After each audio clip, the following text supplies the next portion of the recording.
Bonjour mes amis nomides, dernier jour pour arriver à Fauna et les fameuses grottes. C'est parti, suivez-moi. On a le bonjour des buffles ce matin. Bien, bien. Voilà, là je suis bien là. Je suis bien dans ces petits villages. À traverser ces petits villages. Il n'y a pas de camion. Il y a des gens qui me disent bonjour. Bah pas tous. C'est plutôt cool. Hello. Les chiens qu'on la trouille, c'est pas comme en Turquie, hein. Pourtant il y en a des chiens. Ben voilà, les petits villages comme ça, les petites ruelles. Ça c'est agréable, là je suis vraiment content d'être au Vietnam.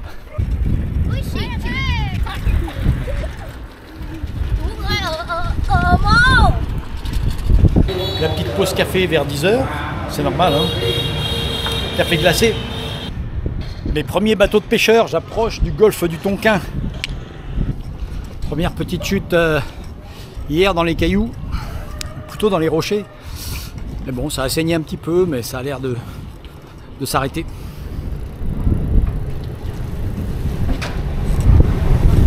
Quand je suis tombé dans les rochers là, je me suis relevé, j'ai lavé un peu, bon ça saignait un peu, j'ai lavé avec ma gourde. Et puis j'ai repris mon vélo. Et au bout de 2 km, je me suis rendu compte que j'avais plus ma caméra. La caméra qui est toujours dans la poche ici là, ben, quand je suis tombé, elle était tombée. Alors croyez-moi, les 2 km, je les ai refait dans l'autre sens, tardard. Et finalement, ben, elle était encore par terre. J'ai eu beaucoup de chance. Faut dire que le chemin était tellement pourri avec des rochers que personne l'avait emprunté. Donc coup de chance quoi. Petite anecdote de voyage. Voilà, je tombe. Attention. En plein à la sortie de l'école, c'est un peu la folie là. Il est 11 h. Ils sortent de l'école, je pense, pour aller déjeuner.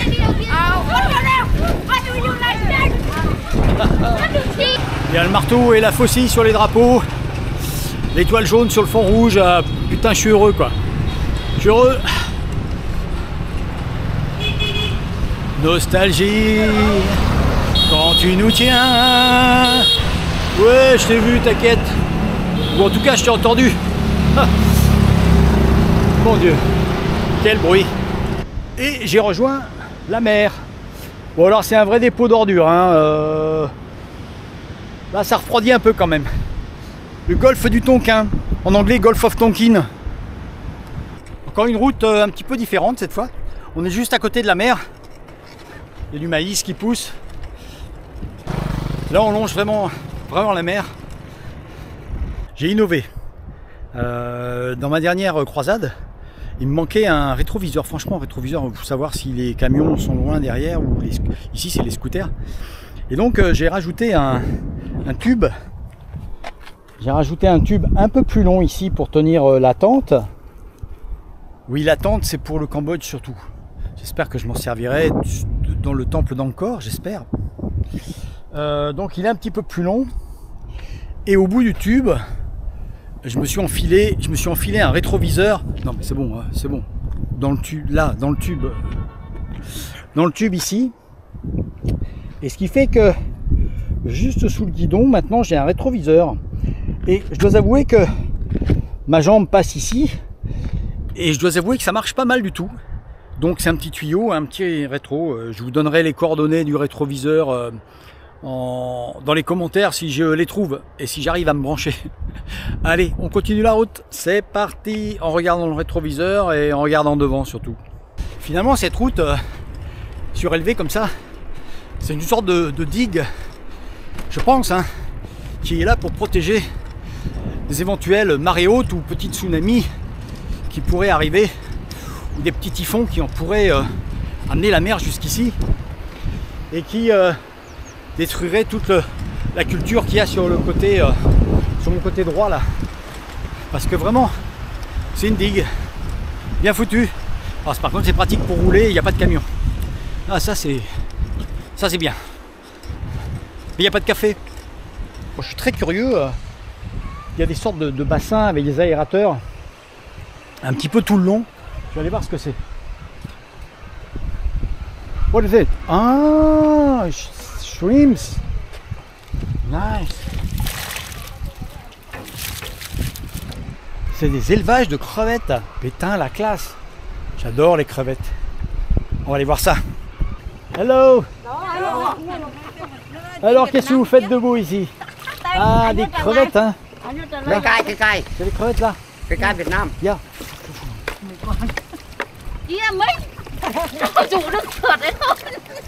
Hả? Ouais, comme a dit ta copine, tu ferais bien de travailler un petit peu. Yeah. So, Cô mình nói này cái không? ah, c'est ta sœur. Ah, c'est ta sœur. Ah, d'accord. Ok. À. Quả đây. Quả. Mình cái không? Ouais, je les pousse si tu veux, y a pas de Ok problème. đấy mô. Ouais. Ça va? Mày được không? Nè ní bự quá. Đây. Les dong. Mày đi to. Et ça, c'est ta petite sœur. Ok, good. Cool. Bon, bah, comme vous pouvez voir, c'est des crevettes vietnamiennes, hein, mais elles sont belles, hein, super.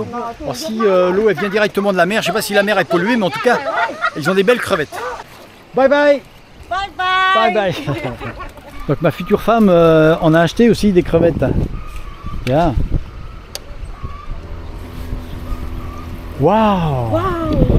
Et elle a même l'aérateur sur le scooter pour pouvoir aérer la flotte, que les crevettes respirent. Ça, elle va arriver chez elle, elles seront encore vivantes. Ça, c'est de l'organisation.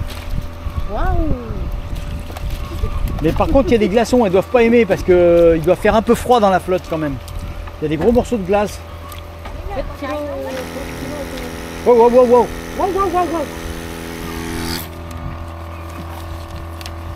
Ah, c'est mieux quand même.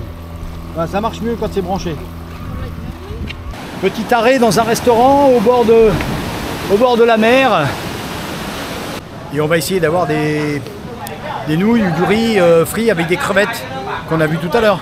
Comme d'habitude, hein, on va prendre les glaçons dans la bière. C'est un truc qui se fait ici, c'est marrant.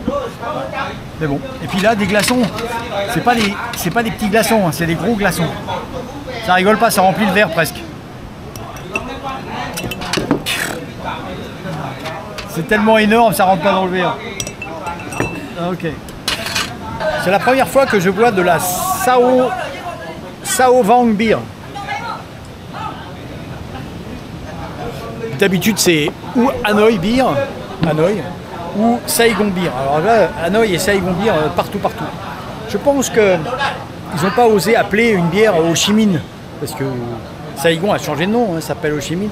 Et, ça la fout mal quoi, Ho Chi Minh pour un nom de bière. Voilà qui me semble, après plus de 70 km, tout à fait à propos.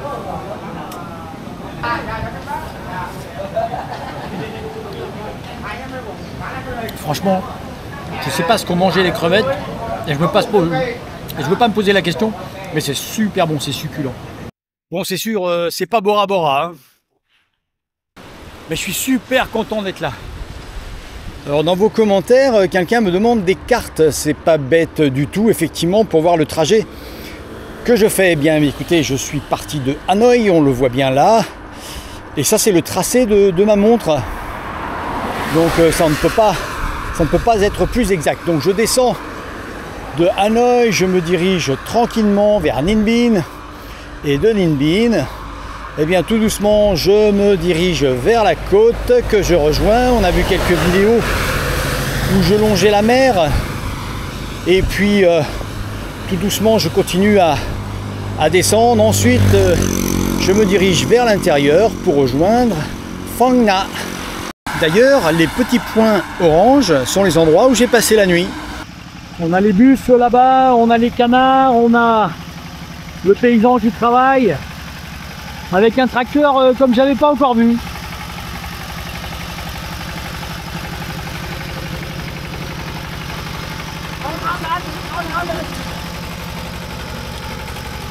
Ça c'est l'Asie, hein.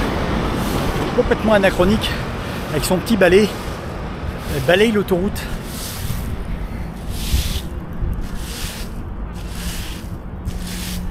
Il y a là le téléphone qui est coincé dans le masque à poussière. Elle discute avec sa copine.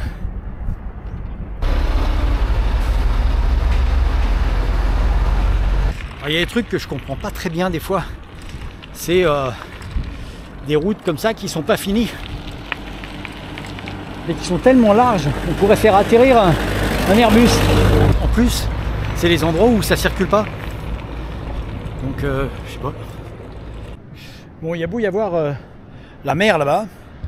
Je vais m'arrêter ici, 90 km, c'est bon. Mais c'est désert. Complètement désert.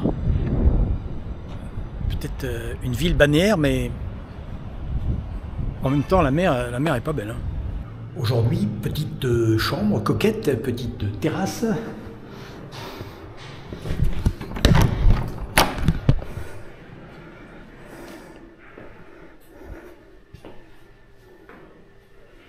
Le tout pour 11 €.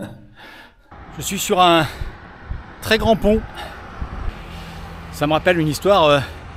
J'ai été accompagnateur et de groupe et j'en ai entendu des vertes et des pas mûres. Et une fois on était en Chine et on traversait un pont. Et il y a une cliente qui me dit, qui me demande pourquoi le pont il est si long. J'ai répondu parce que la rivière est large. Et comme disait Marco Polo, tant qu'on est obligé de passer sur un pont, c'est qu'on ne mourra pas de soif. Voilà. Je viens de me rendre compte que j'ai oublié mon casque à l'hôtel là-bas. Donc là j'ai fait une dizaine de kilomètres, je ne vais pas faire 20 km aller-retour. Je suis en train de négocier un aller-retour à Kualo pour aller rechercher mon casque. Pas évident. 5 minutes. Ok, ok, ok, thank you. Je suis avec mes amis vietnamiens qui m'ont offert un thé. On attend peut-être un scooter ou un taxi pour aller chercher mon casque qui est déjà à 12 km d'ici. 12-13 même. Et je vais pas retourner en vélo vers 26 km chercher mon casque avec le pont en plus. Bon voilà, j'ai pris un taxi. Ils m'ont appelé un taxi. Enfin, c'est pas un taxi à vrai dire, c'est une voiture. Ça doit être un copain à lui. Et pour 200 000 donc, ça fait à peu près 8 €. Je retourne chercher mon casque qui est à 13 km d'ici. C'est comme ça. Bon, c'est pas une pluie qui va m'empêcher d'avancer. Surtout qu'en plus, à mon avis, je vais en avoir d'autres des pluies. Mais enfin là, ça commence à quand même tomber pas mal quand même. Et comme disait Gengis Khan, si tu restes sous la pluie, tu seras mouillé. Voilà. Plein milieu de la route, avec les camions, on se croirait en Inde. Il pleut tellement, il a plu toute la nuit, vraiment toute la nuit, c'est la folie, déluge. Oui, il parle d'inondation. Alors moi, avec mon petit imperméable Décathlon, je fais figure de zombie ici, hein, je les fais rire. Donc j'ai été acheter un truc un peu plus conséquent, comme ils ont tous, hein, tous de protection, vraiment pluie. Et puis je vais mettre des sacs plastiques autour des chaussures parce que de toute façon, enfin je vais mettre le pied dans le sac plastique parce que de toute façon je peux pas m'arrêter là. Ils prévoient de la pluie pour les 5-6 jours qui viennent, même plus, 10 jours. Donc je vais pas rester là 10 jours. Hein, Bon bah je suis équipé comme un Vietnamien. Hein. Et puis bon bah j'avance doucement parce que ça arrose quand même un peu les pieds. Exactement 1 heure après la vidéo précédente.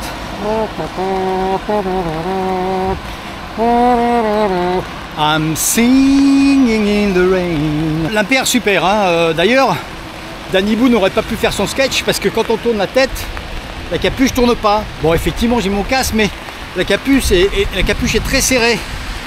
Donc ça tourne pas, c'est fait exprès. Pas con. Par contre, c'est ouvert sur le côté. Ce qui fait que quand les camions passent et même les mobylettes et qu'il y a une petite flaque d'eau, boum, ben, tout le côté, voilà, là je l'ai senti. 1 heure encore après la petite vidéo précédente. Bon, c'est vrai, ça devient un peu monotone. Hein. Mais bon, au moins positivons, il n'y a pas de poussière. Ça a l'air un peu moins pollué quand il pleut. Et puis, je ne prends pas les chemins de traverse, là, je reste sur la route. parce que les chemins de traverse, ben, ils sont un petit peu inondés et à mon avis un peu boueux. Enfin j'en ai vu, ils sont boueux. 8h20, on va faire une petite pause pour une petite soupe quoi.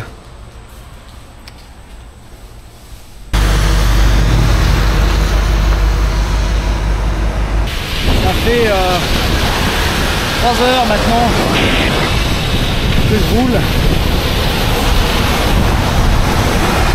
Ça tombe, ça tombe.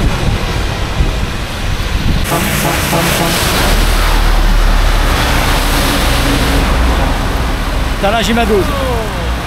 J'ai ma dose. Ouf.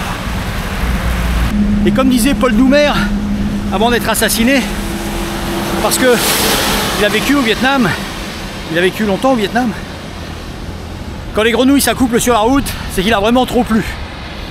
Alors pour cette petite parenthèse, qui pour vous va durer 40 secondes, oh alors je vais la faire traîner un peu, 1 minute, avec la pluie, allongé dans votre lit ou vautré dans votre canapé. Imaginez que pour moi, ça fait 3 heures que ça dure. Fuck. C'est ça la vie. Hein. Hey, elle est pas belle la vie. 11h30, j'ai fait 46 km. La pluie s'est arrêtée, c'est pas un mal. J'ai pu retirer ma chrysalide de plastique. C'est pas étonnant que les chenilles, une fois papillons, veulent sortir parce que il fait chaud là-dedans. Hein. Ouh là là, ça fait du bien de prendre l'air. Non, non, celui-là, c'est pas un nuage de pluie. C'est de la pollution.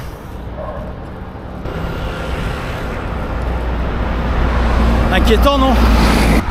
Alors au milieu des autoroutes, bah, au milieu de la nationale, il y a des gros plots en béton. Forcément, hein, c'est énorme, impossible de traverser. Ce qui fait que ça évite que les camions, quand ils se dépassent et se redépassent à plusieurs rangées, empiètent sur l'autre côté. Le seul problème de cette installation, bah, c'est que les scooters, ils roulent à contresens parce qu'ils n'ont pas envie de faire tout le tour, enfin faire plusieurs centaines de mètres, kilomètres pour aller de l'autre côté.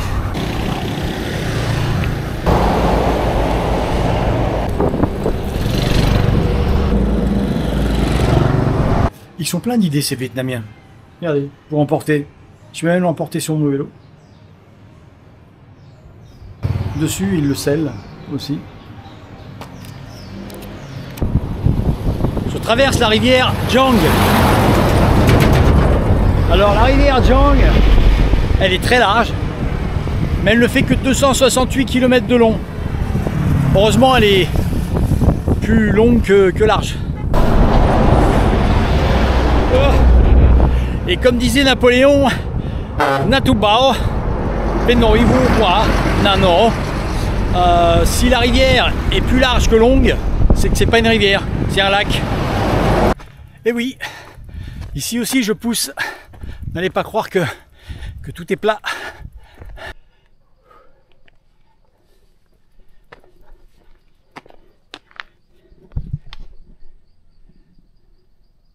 C'est très marrant parce que j'arrive au col et au col on peut encore monter plus haut, il y a un temple, une pagode.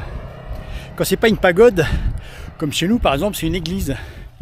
C'est pas con parce que on monte comme des tarés, on est crevé, on va s'approcher de Dieu quoi, on est mort. Et comme par hasard, quand on redescend, on se sent bien, on a rencontré Dieu. Pas con. Mais moi j'ai pas besoin d'une église ou d'un temple ou d'une pagode. Hein. Quand je monte, je suis crevé, quand je redescends, ça va bien. Hein. Il n'y a pas besoin de bâtiments religieux. Là je suis bien, je suis au calme. Il y a de la verdure, des forêts. La classe. À moi le Vietnam.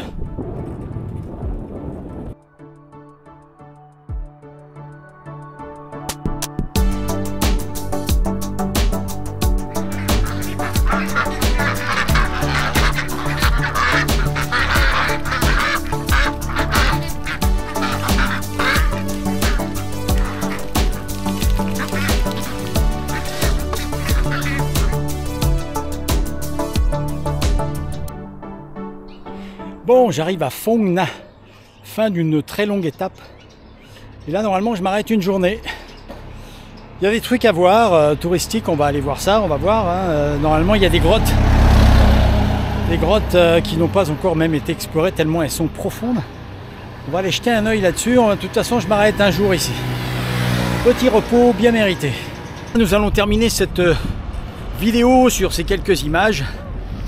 Mes chers amis, je vous dis au revoir. À la prochaine. Ciao.